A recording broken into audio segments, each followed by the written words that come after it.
Well, good morning, good afternoon, good evening, wherever you may be across this beautiful blue-green globe of ours. Welcome to Real News Live. It's a Toxically Masculine Tuesday. I'm your host, Mike Bara, in 114 fucking degrees, Las Vegas, Nevada. Nobody needs that shit, Mr. Sun. Nobody. And I'm joined tonight, as I always am. Once it hits 100, who cares? It's all the same after that. No, there is a distinct difference, even in a dry heat, between 100 and 114. Trust me, there's a big difference. There's a big difference. I'm joined tonight by the usual crew, starting with the youngest man in the group, the sexiest man in the group, Snake Plissken himself, the owner of the finest strip club in the Nashville area, the Lickety Split. Go to the licketysplit.com and check it out. TV's Blake Wally. Blake, how you doing today? And how are the girls? Are they there yet? Doing well. Great to be here, Mike. No, they're not. It's a little early yet. So I told them not to come in until about 10. So we'll be walking by then. Yes. And they'll be rolling. To be the owner of the Detroit.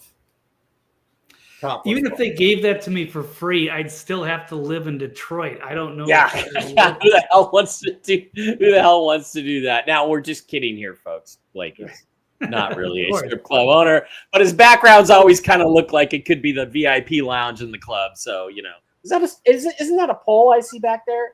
Over your shoulder? Is that a pole? That's a pole, right? Yes, that is the the karaoke section of the bar, and then it'll open up into the strip club. So. Oh, okay. I see. All right. Okay. The man sitting next to him, Livy, who lives in Nowhere Fuckville, Arkansas. The man who is going to someday be the mayor of Nowhere Fuckville, Arkansas, if not the sheriff of Nowhere Fuckville, Arkansas. Steve Doran, the trail boss, master policeman, master. You just the best everything. Steve Doran, how you doing, man? I'm doing great. Everything's wonderful. You know, it's starting to cool off a little bit here, which means it's easier to get outside and get things done. Yeah. And but boy, for the last few weeks, even though it's not 114 degrees, when you add 90% humidity, it's pretty warm. Yeah, the humidity here is about 9%. So I'm actually got a humidifier going because it's so bad here. So yeah, there is a difference when it's a dry heat. There's no question about that. How is life in the swamp? Do you have bugs as big as helicopters there, Steve? No, not at all. No, not at all. Pretty much, we only have the month of August is the worst. And the rest of the year, as soon as the sun goes down, it'll hit 67, 68 degrees. You can open the windows up, even if it's hot during the day. There you go.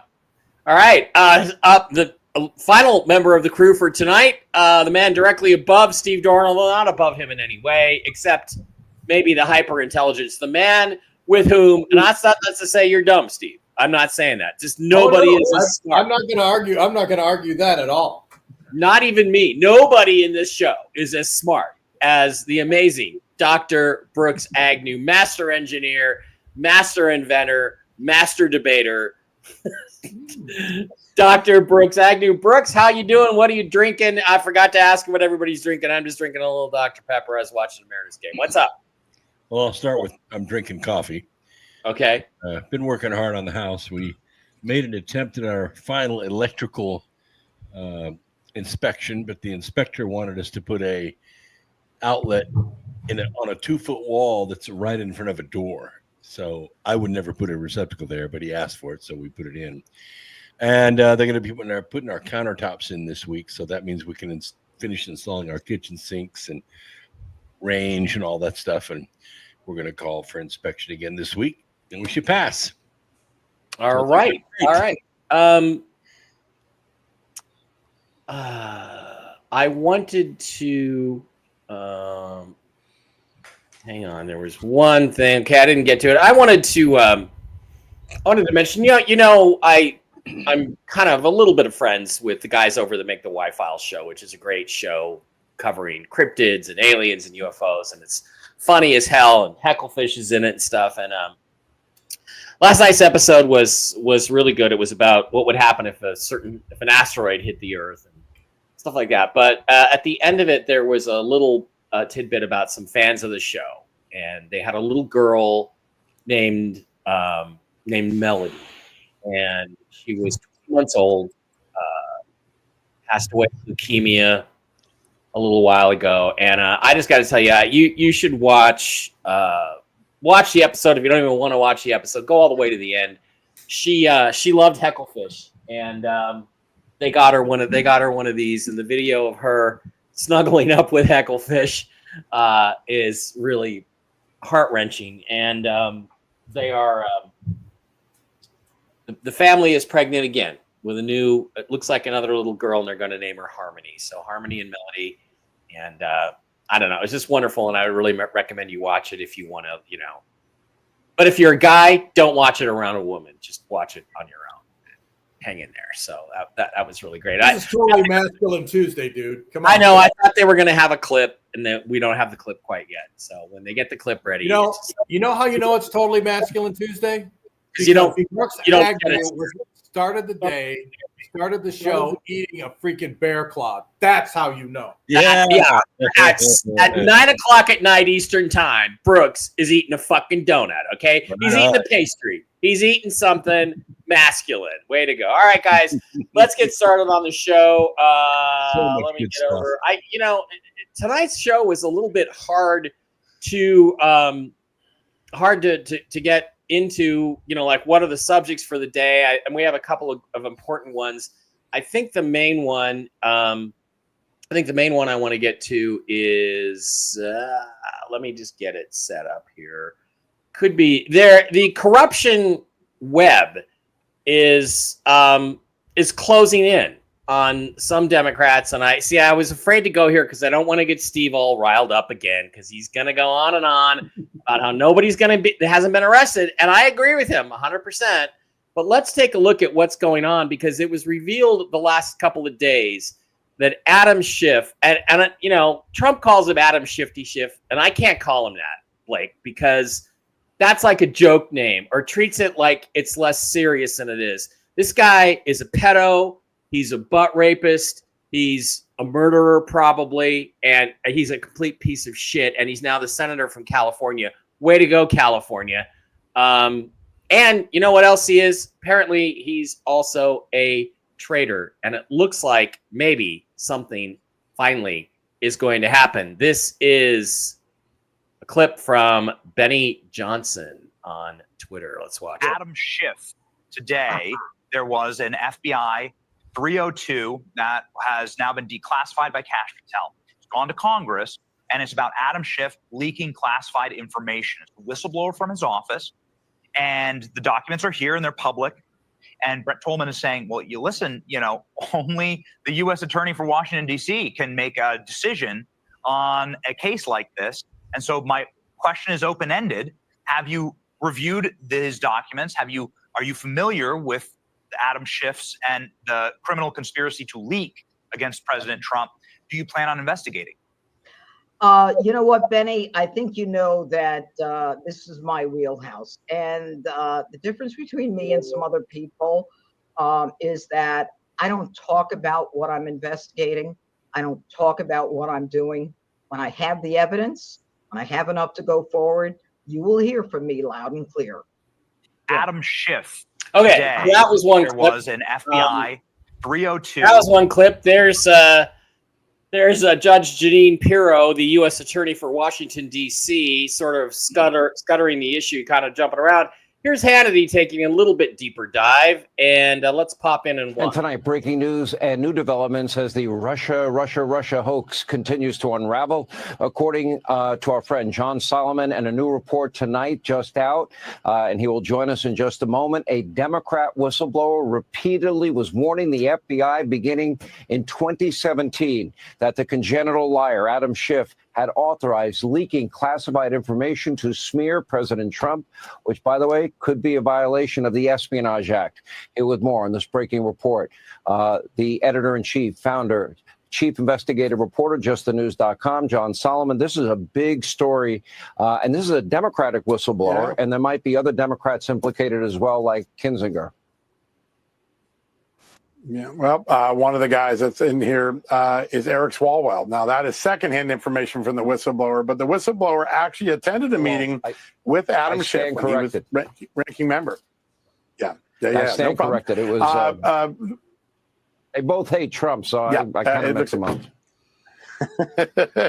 Yeah, they all merge together these days. Listen, this whistleblower literally sat in a meeting, he tells the FBI, where Adam Schiff authorized the leaking of classified secrets to dirty up Donald Trump and to try to build towards either a select committee in Congress or a special prosecutor.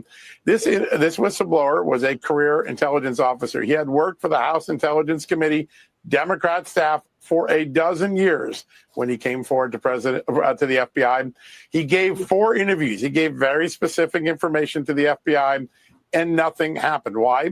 Because the Justice Department simply decided to take a pass. How many times have we sat around in the last decade and heard, we're going to get to the bottom of that classified leak? And then a few months later, we couldn't get to the bottom of that classified leak. In the case of Adam Schiff, they got to the bottom of some classified leaks, but the Justice Department chose not to act. So tonight, past attorney generals, people like Merrick Garland and Jeff Sessions and Rod Rosenstein, who was acting on Russiagate, they've got some serious questions answered. Did they know about this Adam Schiff stuff? Why did they allow it to be passed on? And will anything happen in the current Justice Department?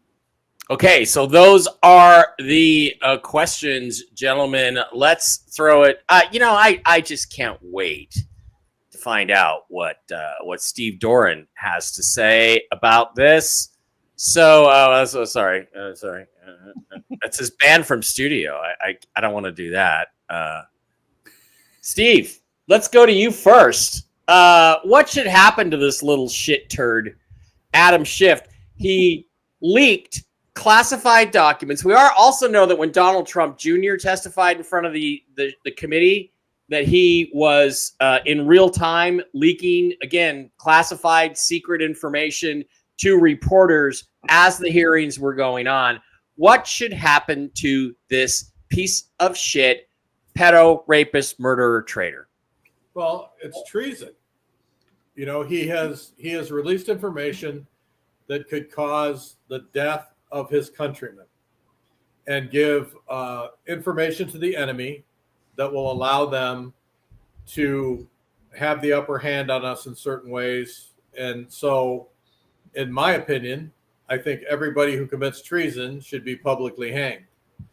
And I think that would curb a few Democrat jets to see a few of their cronies getting marched out and hung publicly on the streets of Washington, D.C. I would say that probably would. Dr. Brooks Agnew, what do you think about what should happen to Adam Schiff? And, is death too good for him at this point? That's a really great question. I've been watching Adam Schiff for a long time. We all have, and we kind of feel like he was untouchable, that he was immune. He could do anything, say anything, kill anyone, rape anyone, and nothing would ever happen to him. And he's lied openly in front of cameras, and then when they catch him and they say, "Oh, it was just a parody, I didn't really mean it. Can't you take a joke?" kind of thing.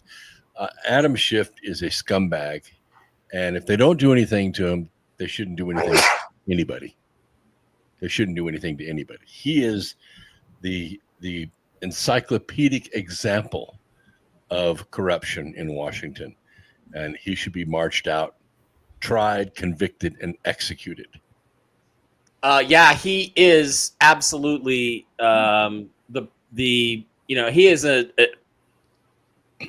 he is a douchebag of epic proportions. Well, now we'll go to the most moderate. Sorry, go ahead. No, I was just going to say typically when people commit espionage, which is what he's done, they put him in prison. They might get a life sentence. But in a case like this, where he is open, you've got a Democratic intelligence officer, a guy who identifies as a Democrat intelligence officer, turning him in, that it's a very, very bad situation. And so, as Brooks said, execution is the only punishment that fits his crime.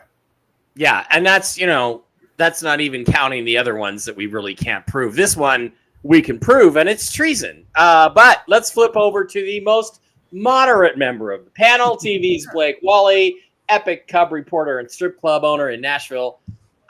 Blake, what do you think about these allegations? And do you think they're true? Number one, and what do you think, like everybody else, should happen to the guy?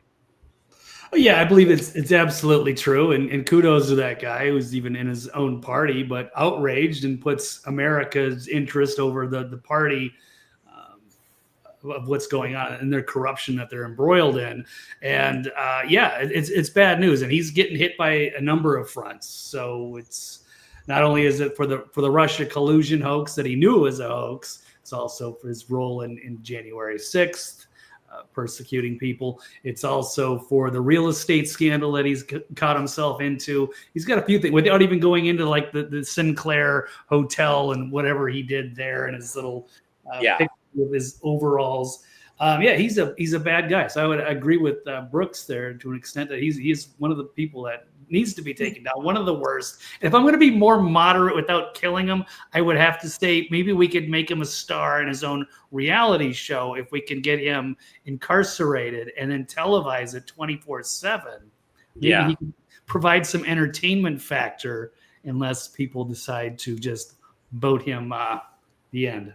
Well, the thing is, go ahead, Brooks. I know you got something to say. Well, I was going to say, we really would not have known any of this because Adam, when they stole the house back in 2018, Adam Schiff then became the majority owner and started this witch hunt.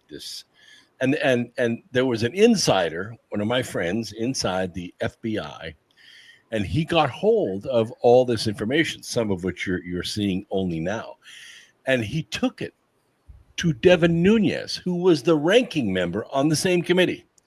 And Nunes went straight to Trump with it. Trump's still president. And he's saying, Mr. President, this is the evidence that I have.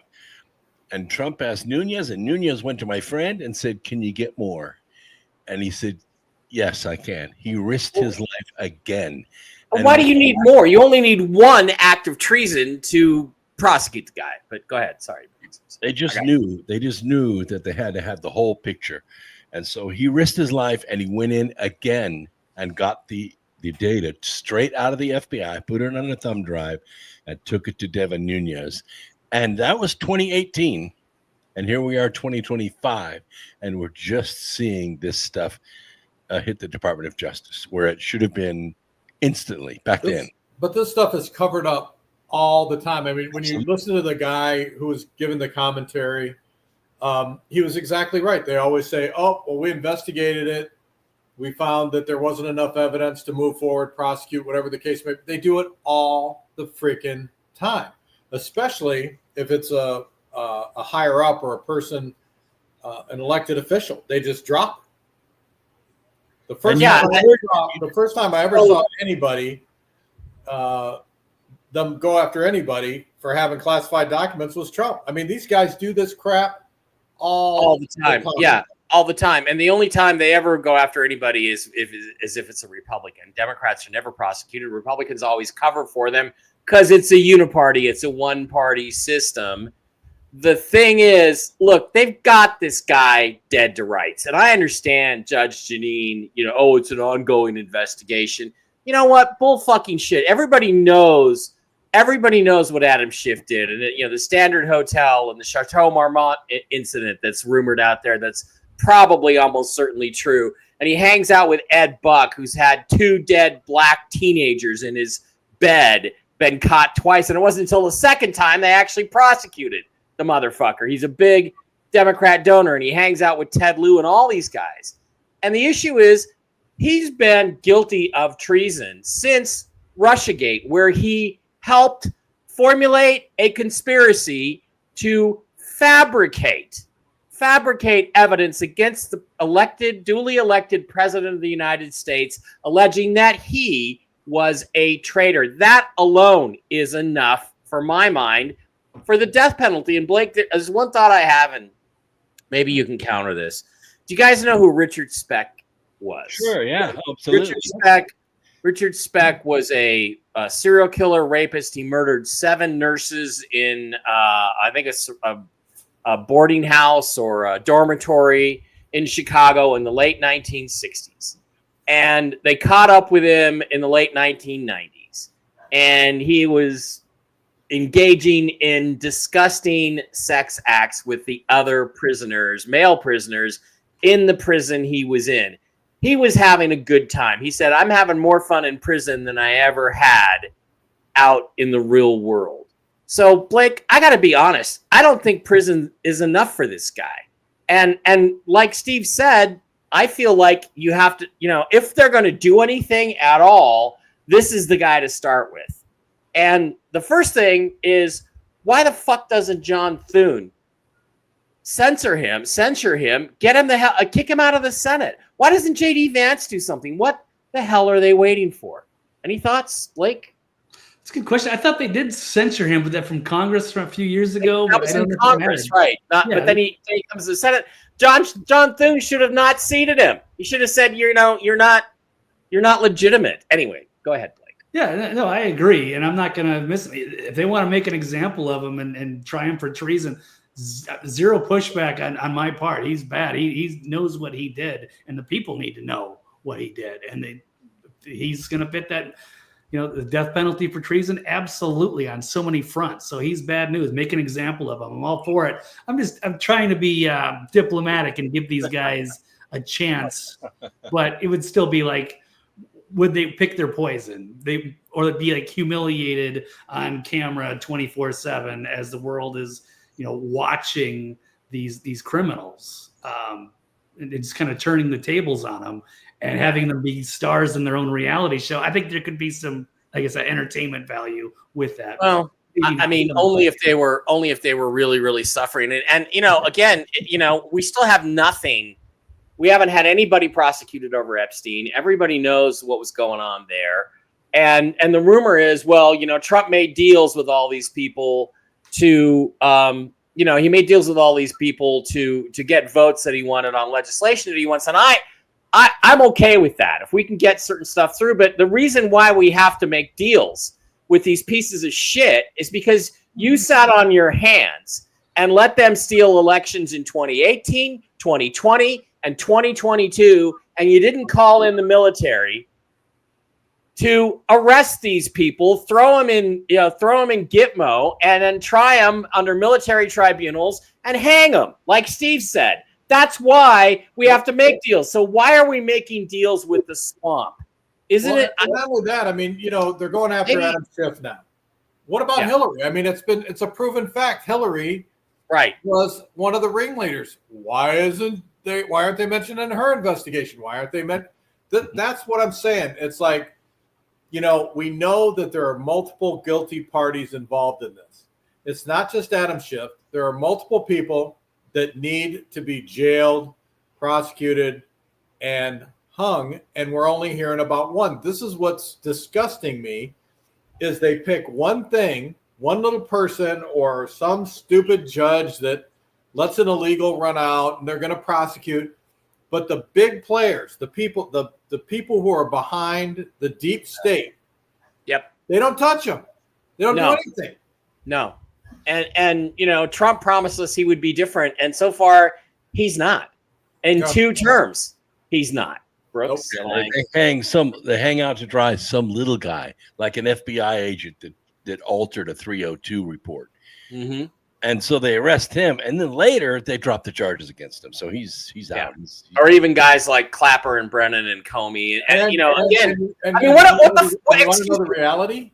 They not only drop the charges, they give them a better job for more money. Yeah, that's right. If you look at the history of these guys who are involved in espionage, theft, all this stuff, they'll fire them or they'll take them and they'll say, oh, we're going to prosecute this guy. And then they wait for the public to forget. They rehire him somewhere else and pay him triple what the heck he was making before. Yeah, I know. And it's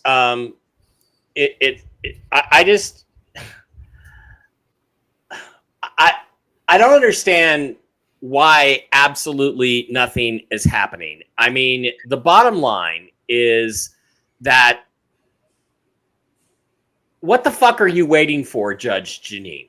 Okay? What else do you need? You have that document, the testimony of his staffer, who says he committed treason and leaked classified documents. What the hell is there to investigate? And don't tell me you haven't known about this for years and years and years.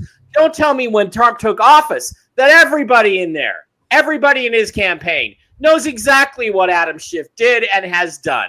Why does it take even one more fucking minute to file charges against this guy and arrest him? Good God, you have the National Guard in Washington, D.C. right now. Brooks, knock me down off the ledge. The answer is that we cannot conceive of the amount of money we're talking about here. I think maybe Judge Jeanine is maybe not viable. She's this is her last hurrah. She's going to make it or not make it. And she says, this is in my wheelhouse, and when I make my move, you will all know. But anybody else, there's so much money involved in here. It's in the billions and maybe in the trillions, how much money we're talking about. And it doesn't just stop here. It goes to the presidents of other countries. Look at what President Sheinbaum is saying. Holy crap, for the audacity of her to say U.S. Special Forces are not allowed in our country. They can't step foot in our country. I got news for you, bitch. They're already there. They're already there. And they're going after these guys, and you don't even know about it. Yeah, well, here's the thing. Again, what the fuck are you waiting for? And are we being played for fools at this point to still give them the benefit of the doubt? Why are we giving Kash Patel the benefit of the doubt? I saw a guy, a body language guy, go through the video step by step, every point of the Epstein video. And he showed undeniably that what they put out, Trump's administration and Kash Patel and Dan fucking Bongino, was a fabricated video. Absolutely proved it. Just bam, bam, bam, bam, bam. So, Blake, are we right to lose faith here? And by the way, what do we do? What do we do if they really are scamming us and they have no intention of really going after these people? What do we do? Great question. So I'm going to try to be optimistic. I know that there are things happening, and Kash Patel did release this with classified this new latest bombshell. So I know they are doing stuff. I'm trying to keep faith on that. And there is, what do they have? A special prosecutor, perhaps, that's going to go after the real estate scandal, both for Schiff and Letitia James. You've got the grand jury that they're going to call on for Florida for the. I'm getting them all confused because they're all coming together. They're going to be subpoenaed for the people on the Epstein. So they're doing with the grand jury for Russiagate. Subpoenas. So Hillary Clinton's got a date and Bill in October. A lot of these people are going to be called. So hopefully something's going to happen, and I will continue to keep faith on that. If nothing happens by the end of Trump's term, then all hope is lost. All bets are off. Then it's yeah. And here's the thing. You want to hear my conspiracy theory? Sure. All right, this is what I think. They're trying to end, obviously, the cash system here in the United States. So I think that they're trying to basically appease the American people very lightly, because obviously they're not going after these people, these deep state people, hammer and tong. They're going to try to get to 2030. In 2030, the capital system as we know it, the cash system as we know it, is going to disappear, and then it's going to be forced on you by 2033. So all they're trying to do is keep the American people from going out and taking control of the country via a revolution. Yeah. And keep them appeased until they can get to 2030 and the deep state can take control of the cash system and change the way that we do business. You know, I can't discount that or dispute that conspiracy theory. Not that I ever would, but I can't, because they're not doing anything. They're not fucking doing anything. And here's the thing. They're doing the little teeny.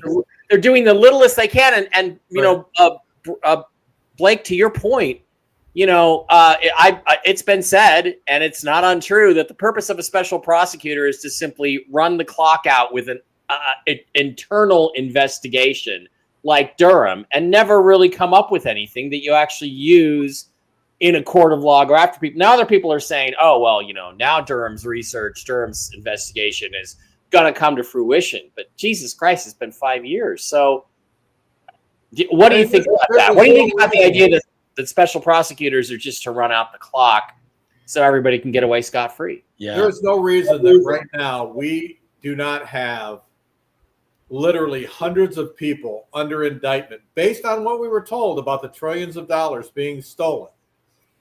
There is no reason that we should not have hundreds of people under indictment, hundreds of people named, hundreds of people sitting in jail waiting for their trial, and identified for what they did wrong. And Trump could have done that in the first 3 weeks he was in office. He could have, but yet he doesn't. And Kash Patel could be doing it right now, and he's not doing it either. No. Blake, I would say that you are the only one who still has faith. You are. You have the faith of Joe. You are Joe. Would be with me. It's all good, but I don't know. Maybe I'll give it till midterms or something. If nothing happens by then, they got to make a splash somewhere. I'm giving it till the end of the year. And then I'm going to turn, because it's like, look, we've waited long enough. We've waited 6 years. You have all the evidence. You know everything. I mean, Jesus Christ, Phil Godlewski lays out the evidence, better than Trump has done and Trump's people. And he's an idiot. And he knows he's put this happened. And he's right about everything. But yet nothing continues to happen. So I'm just really, really concerned. Well, let's shift to a slightly different but also similar thing. Here's the other reason why. There's no reason why we should be having any issues with this. People are accusing Donald Trump of putting Washington, D.C. under martial law. And you know what? I can't think of a better place to be under martial law. And maybe that's to give us hope. Maybe this is a cynical ploy to make us think, oh, now they got the National Guard there. And other people are telling me, look, this ain't the National Guard. This is the badass Marines that they're pretending are National Guard. We'll have to have Steve judge that. But let's watch a little bit of video of what Trump did the other day with posting the National Guard into to Washington, D.C. Finally, I'm announcing a historic action to rescue our nation's capital from crime, bloodshed, bedlam, and squalor, and worse. This is Liberation Day in D.C., and we're going to take our capital back. We're taking it back under the authorities vested in me as the President of the United States. I'm officially invoking Section 740 of the District of Columbia Home Rule Act. You know what that is? Fuck. And placing the D.C. Metropolitan Police Department under direct federal control, and you'll be meeting the people that will be directly involved with that. Very good people, but they're tough, and they know what's happening, and they've done it before.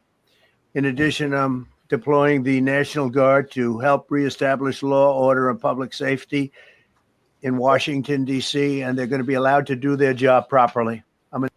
Okay, so Donald Trump called out the National Guard today, or this week, to send them to Washington, D.C., and they were deployed, and, there's been some interesting pushback on this. Brooks, some people are saying, oh, well, crime is down 30% in Washington, D.C. Brooks, would you care to explain to the audience why crime is down 30% in Washington, D.C., even though everybody can see it's 10,000 times worse than it was 5 years ago? The reason crime is down 30% in D.C. is because arrests are down 30%. Mm-hmm. That's how Bowser brings the numbers down. She just doesn't arrest them. She lets them out on bail. She doesn't prosecute. That's why it appears as though everything is coming down. But the rapes, the murders, the assaults, the larceny, the carjacking, the open drug use on the streets, it's way worse than it's ever been. There are entire blocks. Last time I was in D.C., I walked 4 blocks of K Street which used to be the lobby district. I mean, this is where all the big corporations of the country made their information available to Congress. Totally vacant. Absolutely, totally vacant. Windows boarded up, parking lots empty, done. Because they're so sick and tired of their workers, their employees being mugged in D.C. Wow. Okay. And maybe a lot of them are illegals who fled the country too. That's also possible. Well, they're also roaming gangs of teens, and they literally just run the city, and they just walk into a store, 10, 12 of them at a time, load up, steal everything, and walk out. And it's all caught on video. Oh, crime is down. Yeah, because there are no cops there to make a fucking arrest. Right. And nobody does anything about it at all. And it's just pure lawlessness. It's by design. And I think Trump is doing the right thing.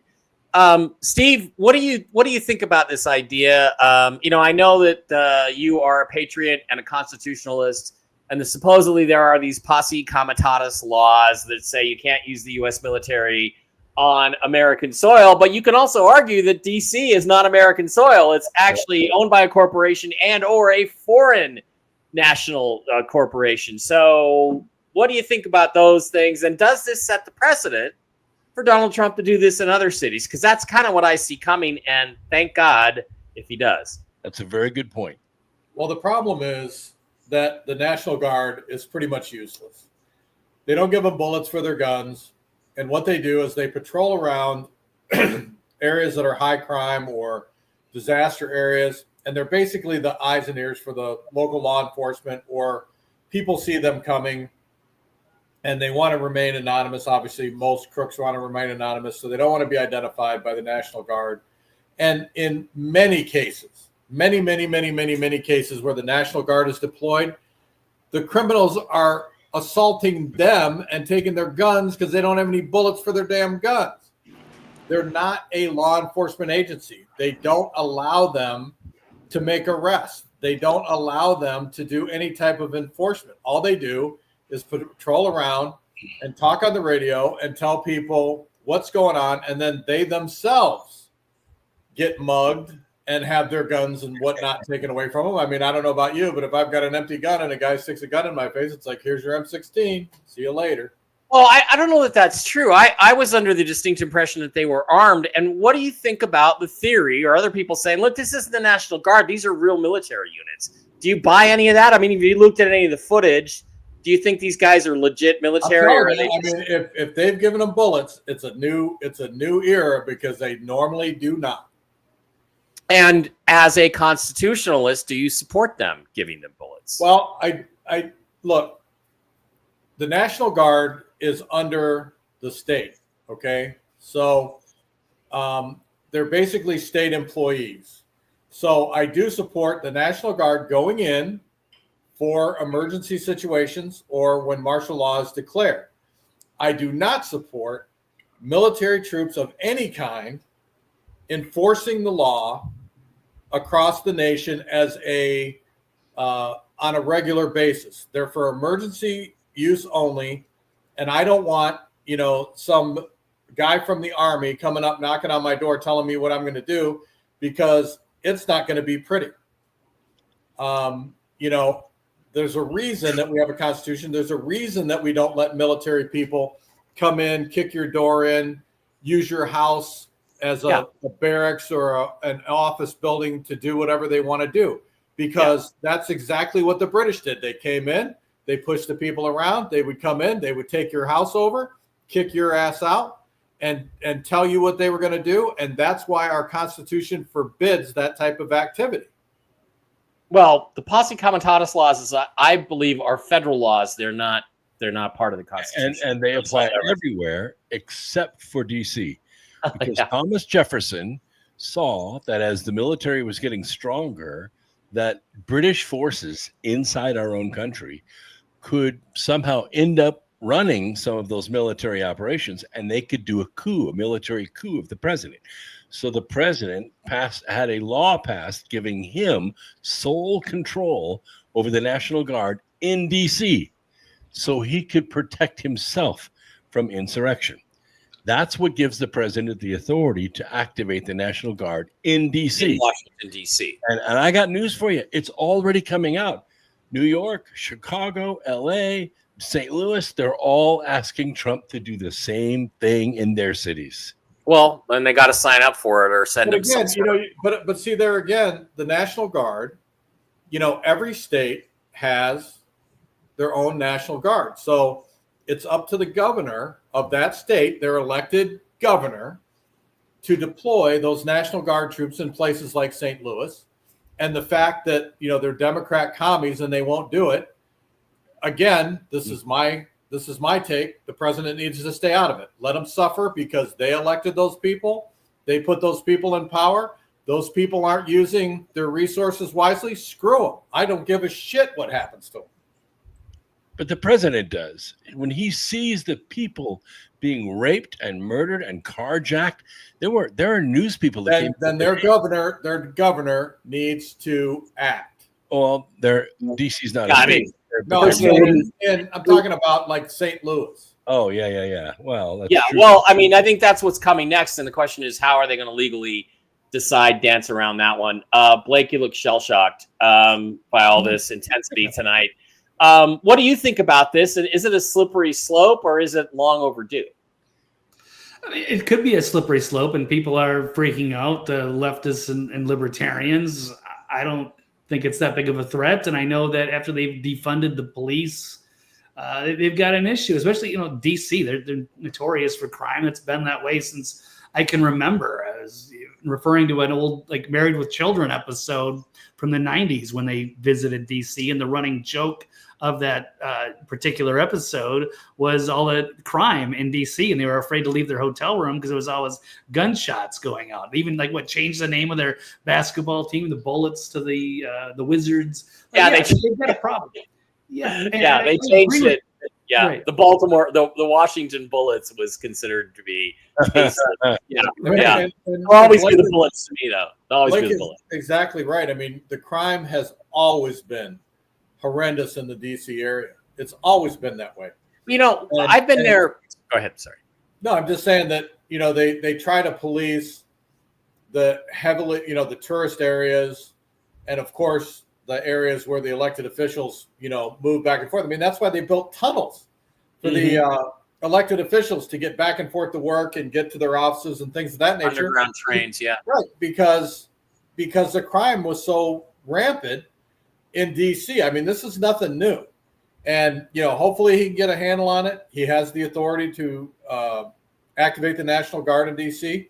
Yeah. I mean, and hopefully he gives them bullets for their guns and lets them, sweep the streets and mow these assholes down. But like I said, I think it's just another ploy to say, hey, this is what I'm doing. It's and it takes your focus off of the trillions of dollars that have been stolen and all the people responsible for that. It's just another game. And the Epstein files. Okay, Blake, it looked to me like you had another point you wanted to make there.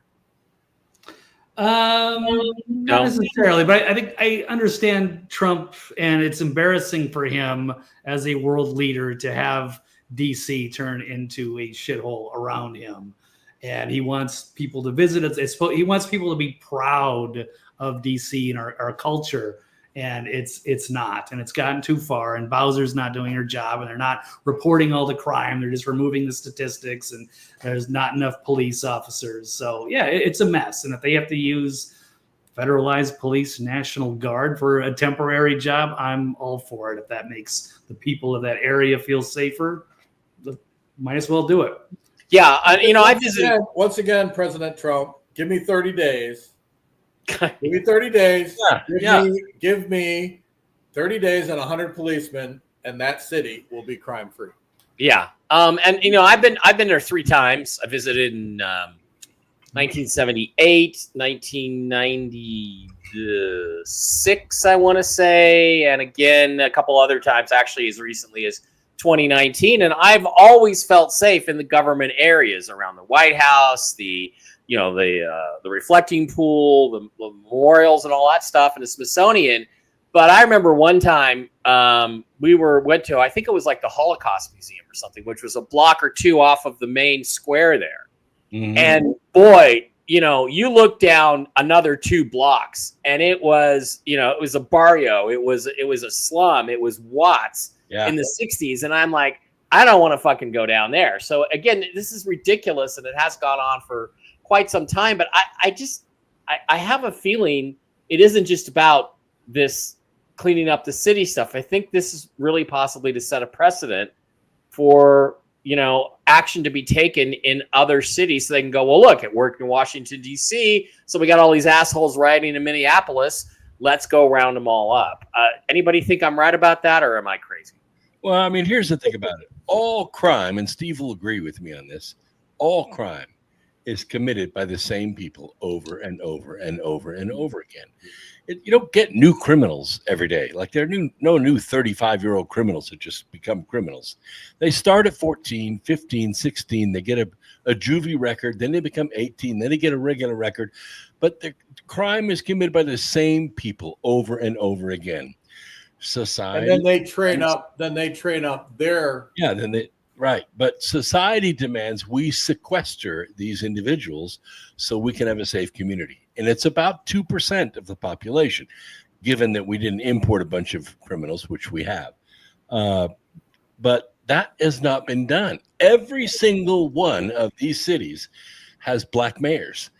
Every single one of them, the crime is off the scale. Hundreds of people every weekend being shot. And it's been that way for years and years and years. It's because they won't put the bad guys in jail. Okay, so and not only that, when they go to jail, like you said earlier, it's not punishment. Right. I mean, literally, they can go to school, they get everything is paid for, they, have all the sex they want. Yeah. Everything that they could possibly want, they get it in prison. And okay. They get out, and then they get out, and they go to halfway houses. And when they go to the halfway houses, their job is to get them back into society.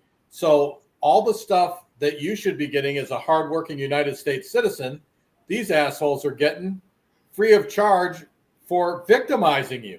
Mm-hmm. Yeah. So, all right. So who cares? Go ahead. Let's make this an existential, what is America really all about question? And ask this one. Should we, with swift trial and full execution, execute violent criminals, just all of them? Yeah. I mean, you know how the Chinese got through the opium epidemic is everyone they found that was an addict, they just killed them. And this was a more violent time. It's in the 1800s. I'm loving what they're doing in the Congo. If you're a violent criminal, bam. Any violent that or once again, Blake, is that a slippery slope like the old dystopian science fiction novels where the next thing you know they're executing you for running a red light? What's your opinion? I'd like to get you first. Yeah, that's a great point. It could go either way. On one level, I think it's a waste to keep all these people alive. If they're repeat offenders, they have a psychological profile, say cluster B personality disorders that have no cure whatsoever, and they're just going to keep doing the same patterns. They can't be rehabilitated. Why keep them alive? I would think that they would just be like a security risk, and they're wasting resources. There's no purpose in keep. I would like to give them the offer. I don't know why more people would rather live in prison. I don't think they'd rather be executed, but I don't know. I'm not in that position. But yeah, we don't want, of course, on the other dystopian level, that it could be turned against, and they're going to start finding more and more people. But I think they can maybe draw that up. It's a drastic solution. I don't know if it's got to that level yet. Well, okay, so let's also throw out an alternative. Let's, I don't know, buy some isolated place like Salkaline Island or Pitcairn Island or something in the middle of the Pacific, and just take all of the violent criminals and just dump them there, and then and just periodically drop supplies from the air. There's no boats. The place is naval blockaded. Nobody gets out, and just do the escape from New York thing. What do you think about that idea, Brooks? Yeah, we did that for 150 years. Alcatraz. Yeah, and it was called Alcatraz. Was in exile. At Demon's Land. Yeah, there you go. We took him to Australia, dropped him off, and said, "See ya. You're out of our society." Well, and the thing is about that is it's interesting. It's an interesting sociological analysis here, Steve, because what happened to Australia is that in order to survive, the people that were there started acting lawfully. They started like making rules and following them and getting rid of the people who wouldn't follow them. The people who continued to be criminals didn't last very long. That's right. And it became an actual civilized country. So I don't know. What do you think? Should we just like buy an island somewhere? Maybe that's why Trump wants Greenland. Maybe we're just going to build a big fenced off area in Greenland and say, here, we're leaving them all there. We'll throw them supplies once a month and let them fend for themselves. Is that a better idea, or do we need to do anything at all, Steve? What do you think? I just think, my thing is, if you commit violent crimes against children, the elderly, women, that you are no longer useful to the society, there is no rehabilitation for you. You're going to do it again because they do. They do it again and again and again. And these scumbags who, run down the street and, smash 80-year-old ladies in the face for fun. As far as I'm concerned, get rid of them. They are just useless eaters. They are literally, wasting our tax dollars trying to rehabilitate them because they don't rehabilitate.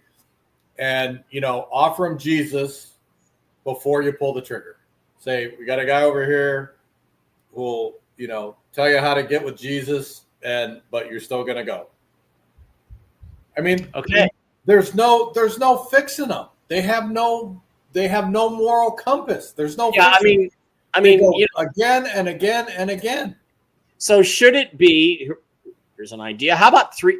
Should it be 3 strikes and you're out? And out means you just go to the island and you never come back. But again, you give them a chance. We got to support them. We got to drop food. We got to take care of them.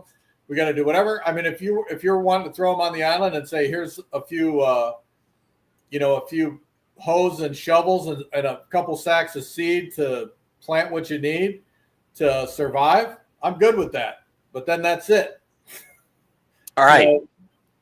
That's it. We're done. Here's some cattle. If you eat them all up real too quickly and you don't breed them and you don't use them like you're supposed to, you're going to get pretty hungry. All right. I kind of like that idea. I was thinking, let's just execute them. And then I was like, well, maybe we just need to send them somewhere that's worse than prison and worse than dying. I don't know. It's an idea. I will say this, at least they would have to work. Now they don't have to work. Yeah.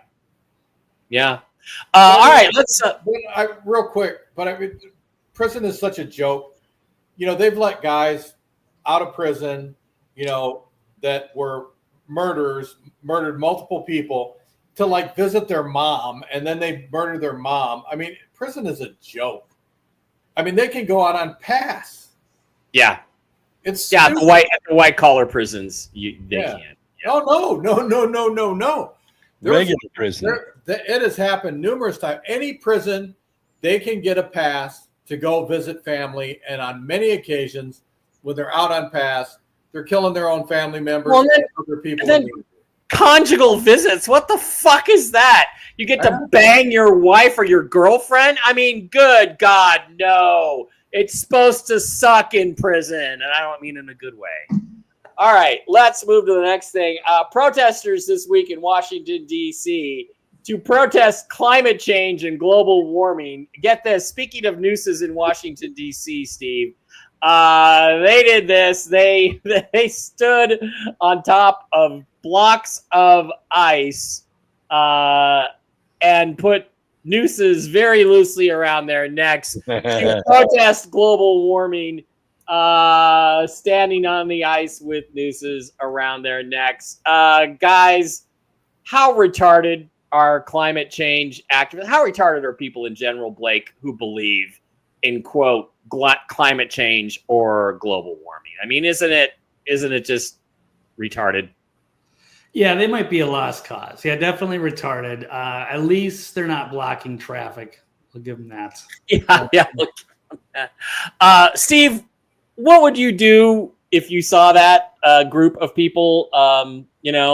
There. Me personally, I would say, "Hey, buddy, this noose isn't tight enough yet," and then I'd kick the block out and say, "You better help your friend here." Well, that's risky. It's risky. Think alike, because I'd walk over and I'd do the same thing. I'd go, "Hey, if you really want to protest, are we gone?"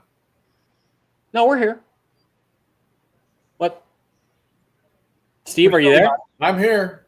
Okay.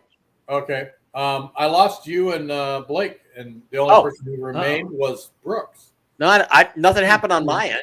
Okay. Anyway, so my thing is I would have done exactly what you would have done. I'd go, here, let me show you. You put it behind your ear. Let's tighten that up.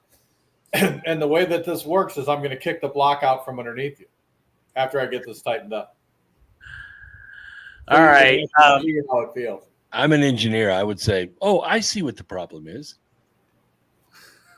I mean, it's really the stuff that people do now to protest is so moronic. Yeah. Ridiculous. I mean, people just laugh at them. Yeah. They can't even take them seriously. And now that we know, I mean, see, that's the other thing. Like PETA, they go out and they damage national treasures, national monuments, paintings and artwork, and they get nothing. Nobody, they don't even get prosecuted. Yeah. And if they do, they get slap them with a misdemeanor. Again, this is the problem with having Democrats in positions of authority at any level, right down to fucking dog catcher. It just doesn't fit, work. All right, 2 more items in the Bring Me the Asteroid category. Guess what the Minnesota Vikings NFL football team are doing? Steve, you're going to fucking love this. They have fired 2 cheerleaders and hired 2 more. The only problem is the 2 that they hired are fucking dudes, if you can believe this shit. Oh my gosh. Like actual males or like transvestite?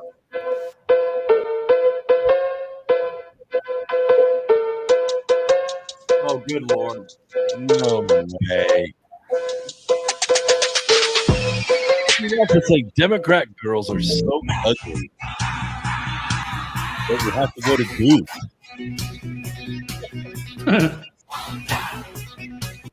I mean, here's the thing. People are arguing on this one, and they're saying stuff like, well, there have always been male cheerleaders. And that's true in college. But those are the guys there that are helping the girls do the acrobatics. They're tossing them up in the air. They're lifting them by the crotch. They're doing all that stuff as male cheerleaders. These dudes and in the other NFL teams are dancing around like they're fucking girls. No, you're fucking mentally ill. And does anybody, seriously, Blake, and sorry, they are the Minnesota Vikings, Blake, sorry. Do you think that there is a normal heterosexual male on the planet at all who wants to see guys dressed as women cheerleaders in the NFL? And what the fuck is the NFL thinking? I mean, what could they possibly be thinking? I don't know. Yeah, I'm blown away by this, and I'm embarrassed because that is my team. One of the derogatory remarks people will call the Vikings, the Vikings, one of them is the Vikings. They're going to bring that back in a bad way. And yet you're absolutely right. The male cheerleaders, they can add something at the collegiate level, or even could be in the NFL level as the big power guys that can help do things that make the cheers more entertaining. I guess I'd be okay with that. But that they're taking jobs away from the women, and they're the ones that are going to be prancing around like the females. It's insulting. It's embarrassing, and I hate it. Yeah. This is a male-dominated sport. It is watched overwhelmingly by males. Men want to see girls out there dancing around in their sexy Dallas Cowboy cheerleader outfits. They don't want any of this shit. They don't want any of this woke crap. I'm a big fan of Formula One and IndyCar. They used to have grid girls. Like, oh, this guy's going to line up on the grid, and there's a girl there with a little flag that says, Max Verstappen or whoever the driver is, Lewis Hamilton. And she's a beautiful girl, usually not in a bikini, usually in, some sort of sexy short skirt or something, or one piece. But and they banned all that shit because, it's just not okay now. Why isn't that okay? And it's like they're trying to take away everything that men like. And why the fuck is the NFL? Why the fuck is the NFL joining this? Oh, and by the way, boy, two dogs. Oh no, the CFAGs have a couple of male cheerleaders. They do. It's nobody gets away with this. Steve or Brooks, do you have any opinion on this asteroid bringing issue? Just more feminization of the males in the United States, and I mean it's gut wrenching. It makes me sick. And if any football fan was worth, if any football fan out there really wanted a change, they would say, "Hey, we're not watching any of your games. We're not buying any of your damn tickets till you get rid of those people." I guarantee you, if they didn't watch one game, those assholes would be gone instantaneously. Bud Grant is spinning in his grave. Yep. I mean, what the fuck is wrong with these owners? Are they just trying to court network television coverage that's positive because they think all the woke retards that run the network still matter? Are they just old, out of touch men who don't? I mean, did anybody notice the 2024 election? We rejected all this shit. How many woke people do you think, honest to God, watch football? Maybe 2? Yeah, nobody. What are you gonna get the gay demographic now for football? They mostly, with rare exceptions, don't watch the game. So what are you appealing to? Who? How does this expand your audience? Brooks, any thoughts on I know people are trying to be inclusive and all that, but here's the bottom line, and everyone should know this. Bud Light will tell you this. Guys, if you're thinking about dating a trans girl, you're gay. Yeah, you're gay. Or if you criticize Sydney Sweeney, just come out already, okay? Yeah, right. Just come out already. Real money medals. Pete Hegseth is 6 feet. Trump's barely as tall as Pete. A couple things. I think Pete is taller than 6 feet. He's a big guy. And Donald Trump was leaning over the podium in that shot that we showed earlier, just to clarify that. That's not a Trump body double, I don't think. So I don't think that's a possibility. Okay, yeah, Bud Grant did turn over in his grave. Yes. Blake, you still got that picture of Bud? I sure do. There we go. Back when football was football and men were men. And by the way, who was an assistant coach for Bud Grant? Who had his first job in the NFL as Bud Grant's assistant coach? Do you know that? Blake? Your former coach and new Las Vegas coach. And by the way, if you're gonna fire cheerleaders and replace them with whatever they call them now, transvestites, whatever the hell, then fire a couple football players and replace them too. Exactly. Well, and the thing is, go ahead, Brooks. Sorry. Well, that would be fun to watch, a full-on tackle. Well, the other thing too is it takes away jobs, modeling jobs for girls. Pretty girls used to be able to be models 15 years ago. You could be a grid girl. You could be Miss Long Beach, IndyCar Grand Prix of Long Beach. You could do that. I've been there. I've seen the contests. They were great. The girls loved it. The guys loved it. The audiences, there's a lot of women who come with their men to these races and stuff, but it's 90%, 85% men. Well, So even when you were, years ago, I mean, I'm from Detroit originally, and you'd go to the auto show and you had all the pretty girls showing the cars. You'd go to the camper show, the boat show, and you would have all the pretty girls, and you would walk up and they would explain the vehicle to you, or the boat or the camper, or whatever it was. Yeah. And now you have God Lizzo. You have this big fat black chick, God Lizzo, trying to sell you the car. And it's like, no, get away from me. Anyway. Right. I don't want your car. Yeah. In God fact, Lizzo. you need a dump truck to haul your scary ass around. Yeah. All right. One last thing on the cultural front. There have been a lot of green dildos thrown on basketball courts at WNBA games. It's a trend that started the last couple of weeks, and they've been throwing dildos on the court. And one of the things I noticed is that whenever the guys go to pick them up, they always use a towel. Nobody picks them up with their bare hands, right? And they've now found 2 of these guys and arrested them and booked them, which makes there are now 2 more guys who have been arrested for throwing soft rubber green dildos on a WNBA basketball court that had been arrested for raping kids on Epstein Island. Just keep that in mind. Oh, wow. Okay, but one last point. Last night, there was another dildo who was spotted at a WNBA game.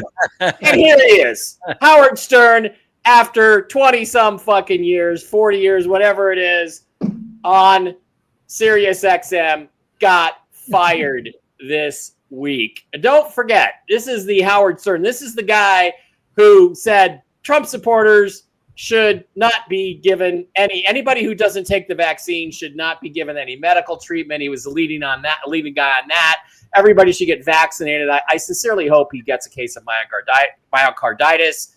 But he basically said, if you're a Trump supporter, you don't need to listen to my show. And guess what? Nobody does anymore. And this guy is unemployed at this point. Now, I want to ask you this question. The View, canceled. Howard Stern, done. Colbert, done.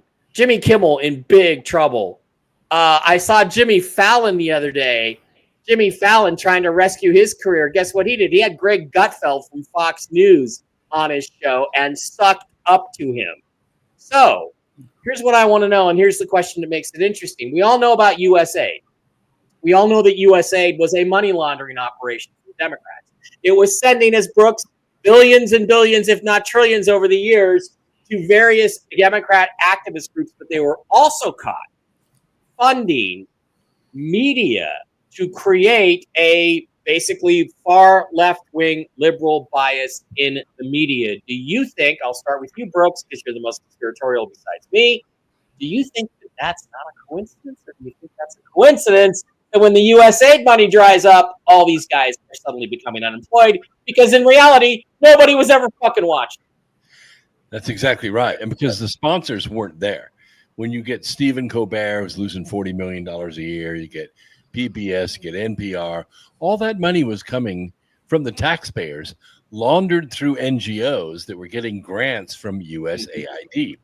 And it wasn't just in this country, it was in other countries as well. They were putting together basically anti-American media and paying for it with U.S. taxpayer money.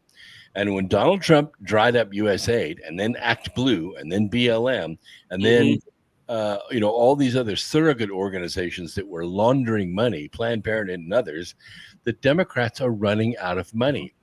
And they just got rid of 5 districts in Texas. So we don't have to look at Jasmine Crotchet anymore. Wow, the Democrats are running out of money. That made me hard. Steve, what do you think about this situation? Do you even care? But there is a culture war going on, and isn't it important that righteous people like you and me and Blake and Brooks stand up and fight for the culture war? Absolutely. I mean, the thing is that if the real men in this country don't stand up, I mean, look at, when you look at our elected officials and you look at the people that are being appointed, you look around the country, the people who are running corporations, whatever, what are they? Women, right? Mm-hmm. We got to get men back in the game. Middle-aged white males are not the enemy. They're not the Antichrist. We need to get people with a brain in their head back in the game and start replacing. I mean, even the judge. She's not on Fox News anymore. She's a prosecutor, and she's acting like she's on Fox News. We need male influence back in this country. We need to start raising our boys to be men and knock off all this nonsense. There is nothing wrong with being masculine. There is nothing wrong with being a male. There is nothing wrong with using someone's knowledge and experience to handle issues on a corporate level up to a national level. I mean, there's nothing wrong with that, and everybody acts like that's an evil thing, and it's not. No, and actually, men should be running most businesses and corporations because they created them, I think. Blake, any thoughts or opinions on this particular thing? And are you glad to see Howard Stern gone after all these years? He was just kind of a foul-mouthed, filthy, dirty slimy dude for a long time, wasn't he? Hadn't he kind of lost his entertainment value about 20, 25 years ago?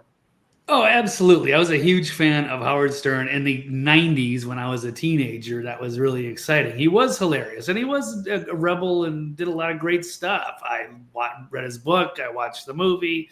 But over the years, yeah, it definitely became, unwatchable, I would say. Just kind of went off the rails, and was just focusing on, girls humiliating themselves for boob jobs or what have you. Yeah. And I found like Opie and Anthony a lot funnier in my 20s than I did as Howard as a teen. Yeah. And he fell from like 20 million daily listeners down to like 125,000, I think. Yeah. Astonishing. But yeah, he just disappeared. He wasn't even if those statistics are true, they might not be true. Yeah, I actually thought Private Parts was a very entertaining movie, and I enjoyed it very much, especially the part where Jenna Jameson was butt naked for about 5 minutes on screen. Okay, I lied. I got one more issue I want to ask you guys about. Steve, you're not going to know who the fuck these people are probably, but there is something going on, and I think it's kind of a cultural phenomenon happening in England, which is that the 90s band Oasis from Manchester have reunited. The two brothers, Liam and Noel Gallagher, notoriously feuded. They had fights all the time. Finally, Noel walked away 16 years ago. And they've decided to come back together and play a bunch of gigs and play their music. They've made individual music since then. And it was really interesting because it was after Noel got a divorce from his wife of 30 years that suddenly he didn't have a problem with his brother anymore. And they were able to make up. But I want to play a couple of clips. And there's something about it that I think is interesting that I want to hear what Steve thinks about this. But let's listen to a little bit of Noel from the other night in Edinburgh, Scotland, at a concert that they played. Left wing lesbian activists. Get show hands. Not a fucking one.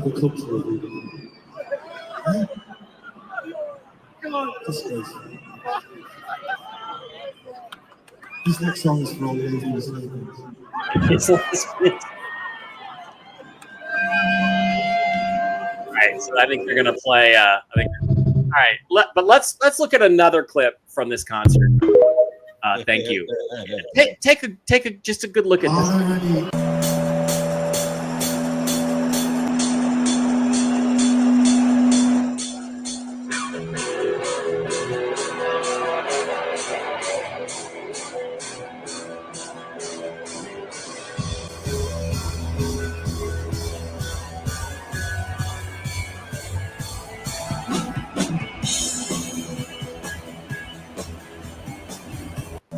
Okay, so there's a trick here.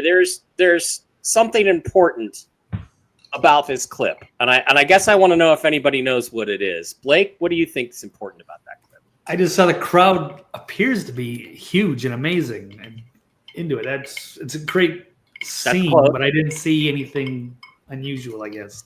Steve, did you see anything you thought was very significant? But the fact that they were all dancing in rhythm.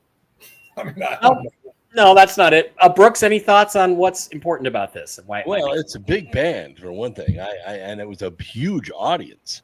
So other than that, I can't see anything. Okay, I'll tell you what I get out of it, and is that's at least 100,000 people have been playing to 100,000 people. They also broke the record in Wembley Stadium last weekend with over 250,000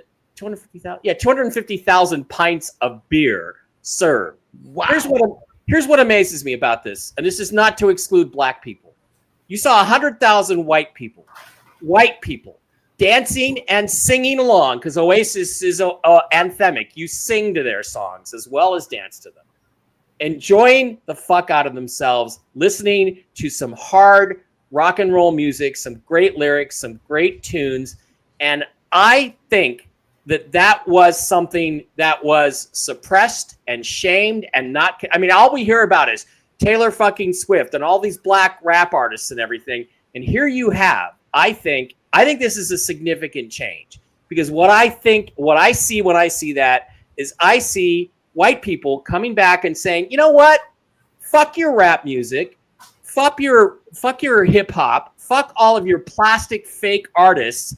We're going to drink beer and rock and roll like it's 1995 again. Right on. And I think that is a significant cultural shift that gives me great hope for the future, because if these guys, and it's pure joy. If you watch all the clips, it's pure joy from everybody there. And to me, a great signal for the future.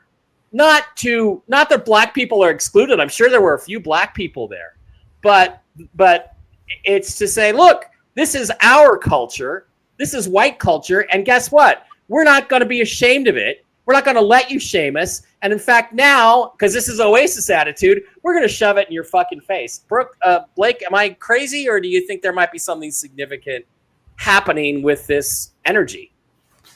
It could be significant or a sign of things to come. I'm not sure what's going on. I'm surprised that they would suppress something like that, because I was not aware of that, and I believe, I know Oasis is a fantastic band, so I'm surprised they didn't get more press coverage out of it now that you point that out. And I'm not really, I'm a huge music fan and even a music snob. I love all kinds of music from every genre, every decade, but I don't like a lot of the new music. It is total trash in so many ways. So that is refreshing. And it's a great story that they were, had the comeback and are having those record crowds. So that's great. And there's like no news coverage of this whatsoever. And they drank, what'd you say? How much beer? 250,000 pints of beer. No per night. And they played 4 nights at Wembley. That's a million pints of beer in 4 nights. No rioting, no murders, no police cars set on fire, none of that. And then they have this great song they play at the end. It's a slower song called Champagne Supernova. And I saw another clip. I wish I could have found it because I didn't think I was going to go here tonight. Of after the concert was over, everybody's just filing out peaceably out of Wembley, drunk on their ass because they've had 2.5 pints apiece, and just singing Champagne Supernova. That's all they're doing. And it's just like, wow, when I look at this, it gives me hope for the culture that this will spread throughout the world. Maybe we need to talk Kiss into coming back again. I don't know. What do you think, Brooks? Any thoughts on this whatsoever? Or what, don't you think I think that's extraordinary. Well, I live in Charlotte. We have a little club called the Charlotte Underground. It holds about 220 people shoulder to shoulder. We see the top bands in the country. Now, there's no seats. You stand on concrete for an hour, but they play to us just like they do crowds of 50,000. And we get to see them up close and personal. Yeah. And it's great. I love it. All these old bands that used to tour in the 80s and 90s and 2000s, they're coming to Charlotte. They're touring again, and I love it. And that's one of the reasons I live here. I live in Vegas is because of all the concerts, and it's like, it's great to see a band that you once saw in their heyday in the 80s or the 90s, surrounded by 15,000 other people. And I mean, in the early 2000s when Duran Duran reformed, when they were really down in their career, I mean, I saw them in a couple of nightclubs. I'm like 5 feet from the stage. That was exciting. That was great. And I don't know. I feel like there's some buzz happening there that means something. We'll see what it is. Maybe. Go ahead. Oh, I will tell you that the Brits can definitely party, and I will say that from personal experience and being in Vegas as a bartender. And I remember one of the most memorable weekends I had was when Ricky Hatton was fighting Floyd Mayweather, and all the people. The British, they drank like the planes dry, and they would just drink like round the clock, party all night. It was like New Year's Eve, like for a whole weekend. It was insane. Yeah. So they really have fun. So they can be a fun crowd. They don't tip a lot, but they can be a fun crowd. They don't tip a lot. Well, Oasis is a working class band from a working class town who, I don't know. It might be some sort of unifying force in the future. All right. We talk culture here once in a while. We've been on for a long time. That's going to wrap the show up. Thanks to everybody for being in here and watching the show. Our audience does continue to expand bit by bit. Thank you, TV's Blake Wally. Thank you, Steve Doran, the Trail Boss. Thank you, Dr. Brooks Agnew. Get your ivermectin. Today, Brooks, I got to tell you, I had somebody, Steve Mira, I don't know if you know Steve. He's a UFO guy from England, lives in the Manchester area, as a matter of fact. He's got a friend who's got the big C and asked me, who's the guy that where I can get the Ivan and Fenben and all that stuff. I said, well, I'll put you on to Brooks. So you're making a difference. People are paying attention. We're making a difference. That's the main thing. Right. All right. As long as our audience keeps growing, we're definitely making a difference. Yes, for Brooks Agnew, for Steve Doran, and for TV's Blake Wally, I'm Mike Bara. I will see you guys back here tomorrow with Jen on Tell the Truth Wednesday, and tomorrow night on Whiskey and Wisdom with the original Mark Z. Love you guys. Thanks. Bye-bye.